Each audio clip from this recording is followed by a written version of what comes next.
What sort of percentage do you find? What's the mix in terms of the request for that sort of bespoke nature? Let's say a deeper dive of a theme, or for a smaller family in private. What's your mix in that? To be honest, the small group tours are sitting at around 60% of our business, and the rest of it is private. We get all sorts of things. We get people that want to do tours to abandoned places. We get all sorts of foodie tours, things that are just quite specific, but they want our style. And then their specialization on top of it. What's a couple of the most creative requests that spring to mind that you might have had for that bespoke nature? What's a couple that stand out just without having to overthink it? Yeah, well, there's two, and they're both at very opposite ends of the spectrum. So one of them was a abandoned inquiry for traveling through Chernobyl, doing a 4-day tour, but actually camping inside the Chernobyl exclusion zone. That was certainly one of the more extreme ones. And then on the flip side, we have this family who travel with us every year. They're from the US, and they've got 3 boys. Boys are all under 12, and this family want their kids to see the real world.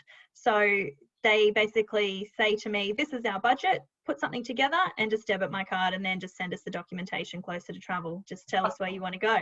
So over time, we've been able to get quite creative with this family, sending them out to work in rice paddy fields with their kids, and doing like scavenger hunts up in the Himalayas, where they get to, we got them to bury a time capsule box and take the GPS coordinates, so that when the boys get older, they can come back and find it.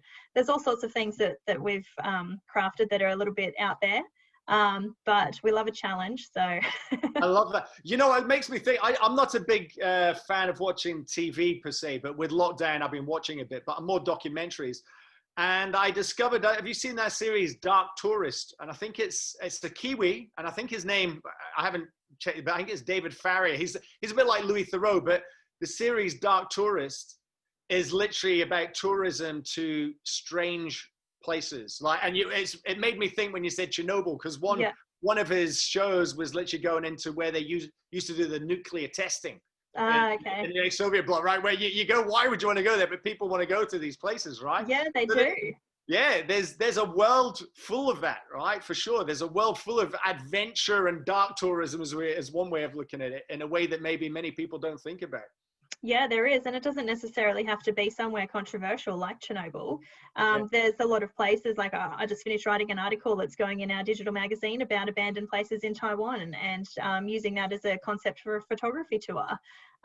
There's all sorts of things like that are just so incredible for people to go and explore, that do take adventure to the next level. But just, it's a very different kind of beauty. Yes, it certainly is.